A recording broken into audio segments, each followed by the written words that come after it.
Hi there, Tony Potts here, and welcome to Pardon the Disruption. Today's guest has disrupted many things, including his own life, in ways that you probably can disrupt as well. One of them recently was no social media for 3 whole months, which I really want to hear about. Cameron Brown joins us, international speaker, composer, artist, pianist, all those things as well. Welcome to the show. Thank you. I appreciate and you just it. got off a plane?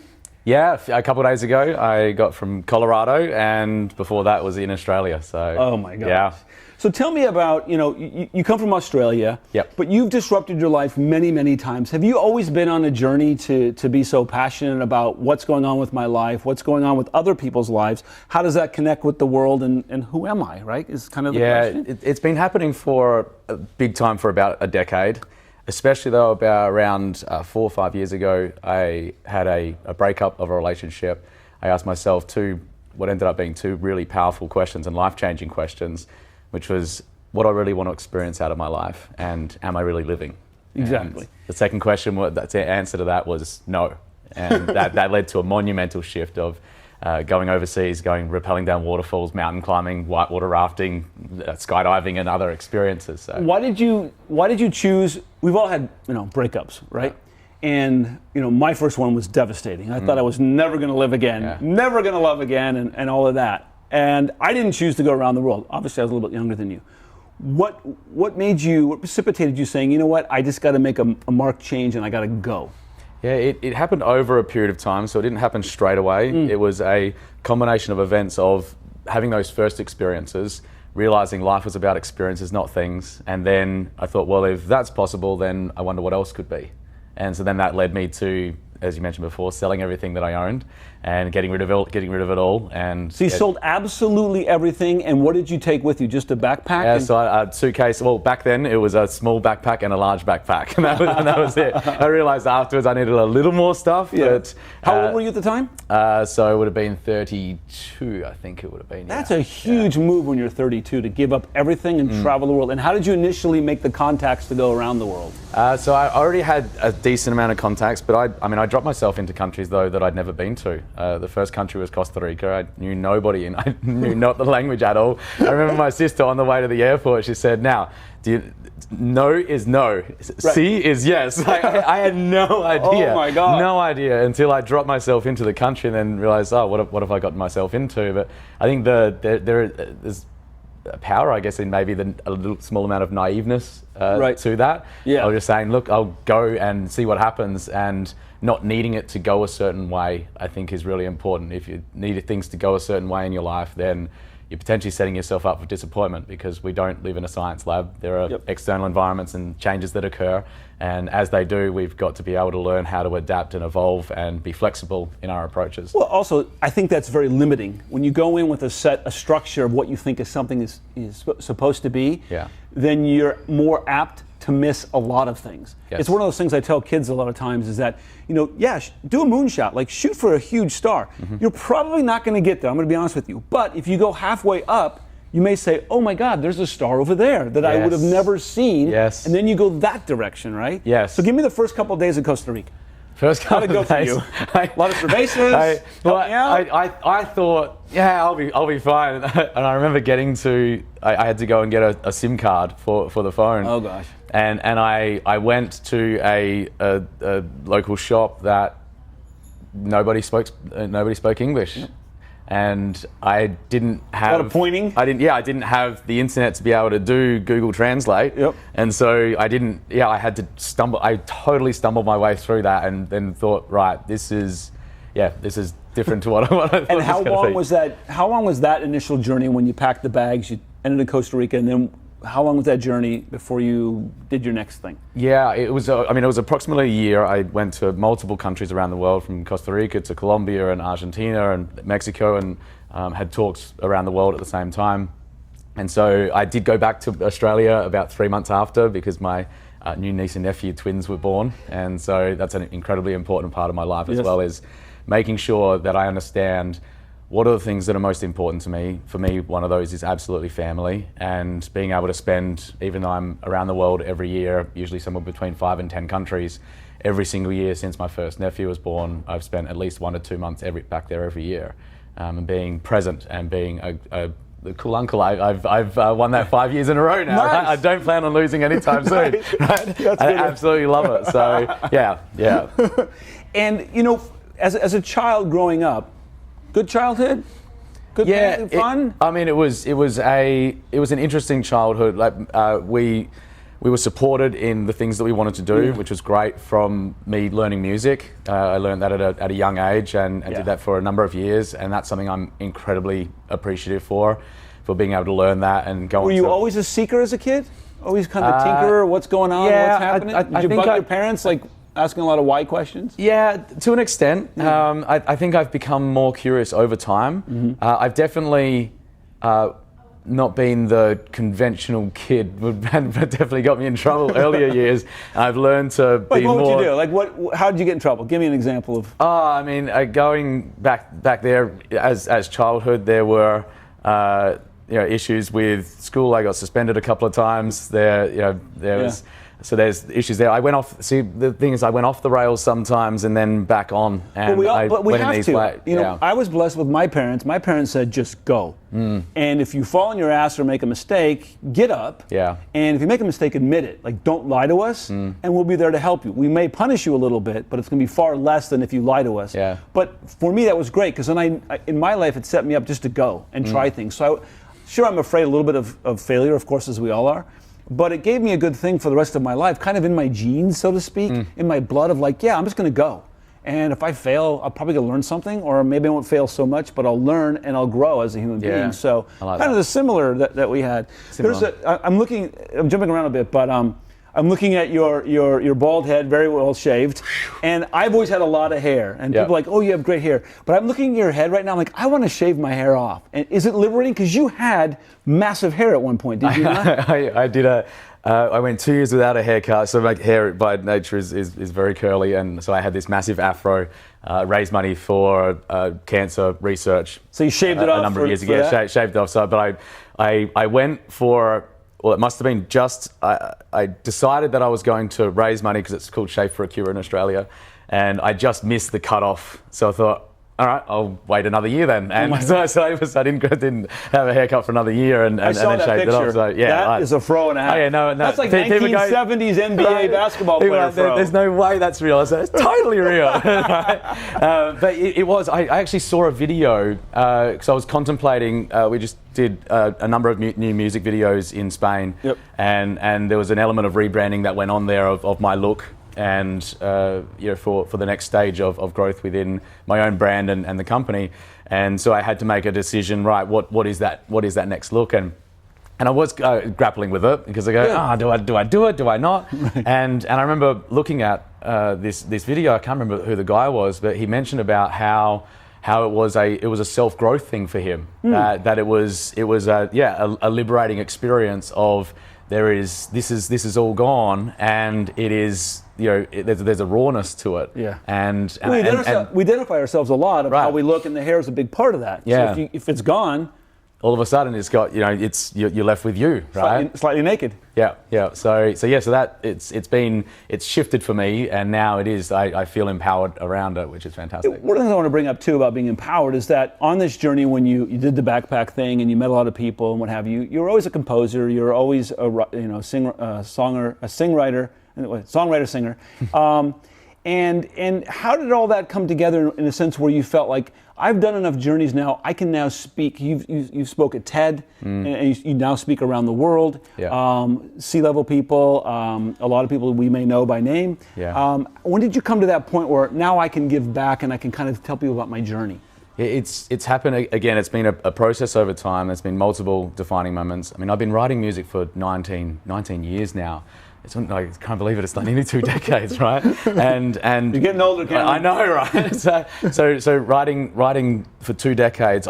For a long time, I wanted to make a difference with music, and it wasn't until there was a pretty devastating moment in 2010 where a neighbour's son committed suicide, and I was there directly after she had found him, which was, I can't even begin to imagine what that family went through afterwards, nor the boy who felt like that was the only way out. And from there, I made a decision that I need to help in different ways. So I enrolled in the first coaching courses that I did, and that started the journey. And as I learned, as I grew through that, as I made changes in my own life and started seeing the results, and then was able to pay that forward, it started to grow more and more and more. But there was always the intention of using music in some way and educating in some way. I had no idea how it was going to happen. If you had said, 10 years ago, 9 years ago, that you'd be, all right, yeah, you'll be traveling around the world, when I hadn't ever even been overseas. Right. Like, let alone you're going to be in this location, and you're going to write music in this country on a grand piano, and you're going to take a grand piano out into nature in the mountains. Like, it's just insane to think. I think we come full circle where the curiosity about where things might go, and I think the curiosity about, well, you might not arrive where you thought you might actually exceed it, and you might be very pleasantly surprised, as I have been multiple occasions, about what you might see when you arrive. And talk about that, because one of the things that struck me about when I met you, and we've been together a number of times now, is that you often tell me, I have this idea, I'm thinking about, like, one time I'm going to play this piano, it's going to be in the mountains somehow, I don't know how we're going to get it there, and then I'm writing this song, but then I want to bring like 80 people in from like 40 countries, but I don't know how it's going to work. Yeah. That's important to me, that people get the message out that, you don't have to have all the answers. But what is it that you have to have? The vision, or just let's put it out there to the universe and see how it sprinkles? It's a great question.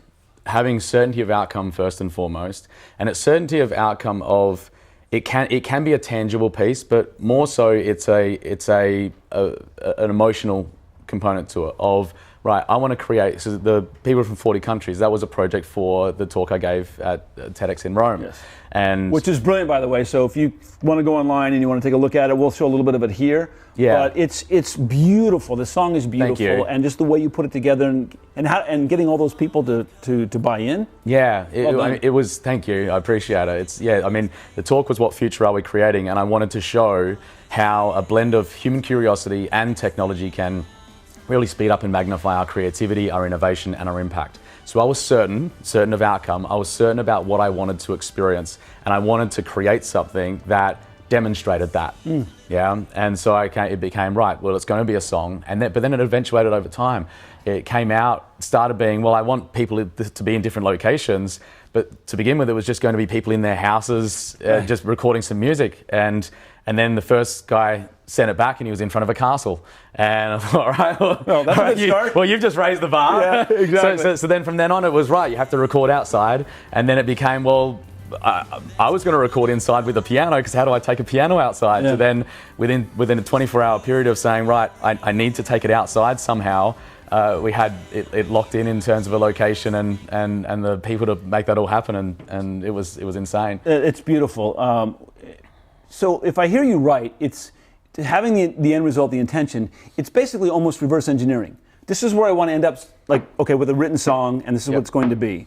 And then you go back from there, and then you kind of along the journey go, well, I may want this, I may want a piano outside. And maybe I want, and then from there it just kind of evolves. Yeah. So it's kind of reverse engineering your dream or your idea or what it is, and then setting the path. Yeah, it is really, it's knowing, right, this is the outcome that I'm wanting to experience. Here's where I am right now. Okay, who do I have to become to be worthy of that outcome, to be aligned to that outcome, and being curious about, well, what could it be? Right. So if I want this outcome, what could it be? Not what is it going to be, because the moment that you need to know exactly how it's going to go is the moment that you close off from creativity. Yeah. Because I need to know, therefore, if I need to know, then it's based on the knowledge that I already have. Well, and if you had said only inside, the first dude would have never sent you something in front of a castle. Exactly. He would have just done it inside with a guitar, and that would have been it. So, that curiosity I see is the gateway to creativity and innovation. It's the gateway from where things are right now, and a bridge to bridge that gap between where you are now to where you're wanting to be. And curiosity is an insanely powerful tool. 2 questions. Are you ever on stage in front of thousands of people and in a split-second moment go, how did I get here? So often. We did even the music videos in Spain recently, and I remember driving along in the car and driving to this location, and I'd never been to Spain before, for one, and it's like the first time of being in Spain. Let's take a grand piano out at some crazy locations out in nature, and we're just driving along, and I'm just cracking up laughing at, like, how it is a beautiful thing of how did I get here, and feeling so insanely lucky and appreciative. And then on the other hand, it becomes the rational thought of, you have worked so hard to get here. And because there has been such clarity as to the outcomes I'm wanting to experience and the impact that I'm wanting to make, it's become very clear as to the actions that I can take that can lead me there. Yes, there are tweaks that have to happen along the way, but having clarity about that allows more energy to be put into the things that are going to allow me and whoever I'm working with to be able to get the outcome as effectively as possible. And then tell me how the feeling is for you on stage now, when you're talking to a group of people and you're giving them great knowledge and they're accepting it and you can see it. What does that feel like inside for you now, going back from like 10 years ago when it was a small idea, but now you're on stage and you're really helping people? Yeah, it's different in the moment versus afterwards. Afterwards, there's definitely reflection on it. In the moment, it is exactly that. It's in the moment. It's how can I best serve? How can I best serve and share the knowledge that I have to allow the impact to be made as great as possible. I know the insights that I've had for my own life and how much they've genuinely changed, and with the one-on-one clients that I work with, how much it has changed their lives. And this becomes, right, how do we do it on a leverage basis? And that is, there's not many feelings that are better than that. And the consulting businesses, people are going to ask, well, how did he pay for all this? The consulting business, what you've done all along, that's how you've been able to sustain and build this incredible business that you have now. Yeah, that's the major one.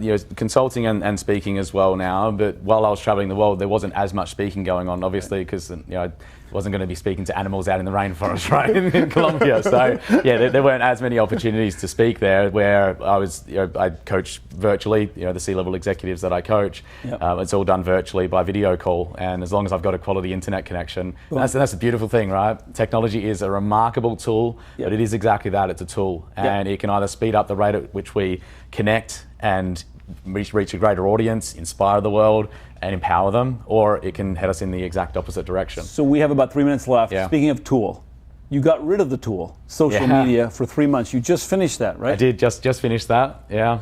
Tell me how that was. Yeah, I knew that I wanted to do something. I felt the pull towards it. I think we all have these moments where we feel a pull towards something, and sometimes we don't actually choose to listen to that, and we can pay the consequences for it longer term.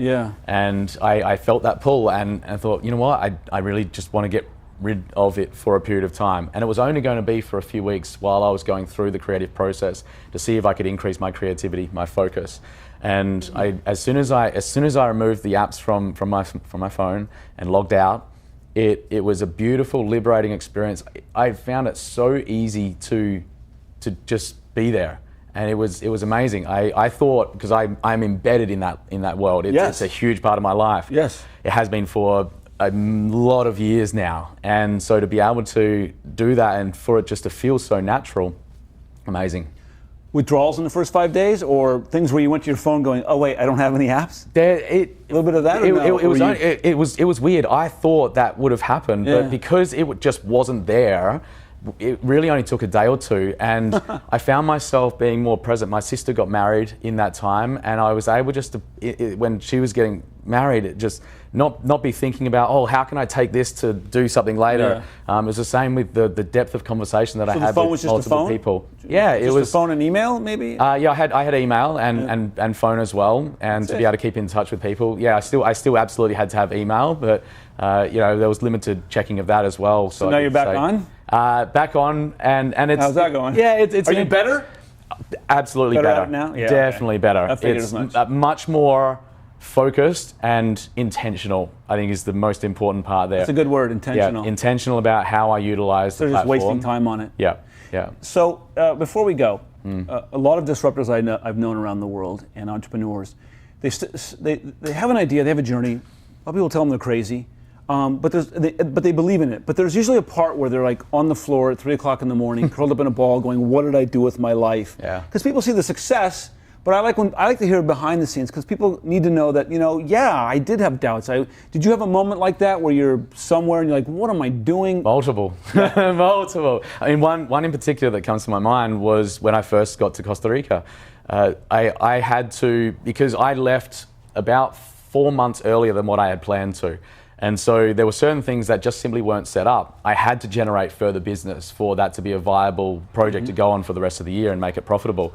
And so when I first got there, it was like I removed any social life that I had out of my life when I was in Australia and put myself into a country and said, right, now you have to work your absolute butt off. You have no social life at all. Yep. And so there was extreme homesickness. There was feeling of like, what have I done? And feeling extremely lonely in those moments because, yeah, it was like I'd removed anything that was good and dropped it in, but then I didn't have the capacity at the time or the energy to be able to then go and do other things when I had to make it work. And so yeah, there are moments where it's really, really challenging. And that's when having a purpose that's greater than those challenges is so vital because it allows you, no matter what wave crashes in, you're able to withstand that. And because there are going to be challenges that come your way and there's going to be challenges when no one else knows about them and no one else cares about them because they don't even know, and it's you alone, no one else is there. And you've got to be able to step up and become the person you are wanting to become to allow yourself to experience what you're wanting to experience in your life if you really want this to work. Well, you embody that for sure. Thank you so much. Where can people find you? CameronBrown.co is the website, and then social handles is Cameron Brown Real. There you have it. All right. Thank you very much.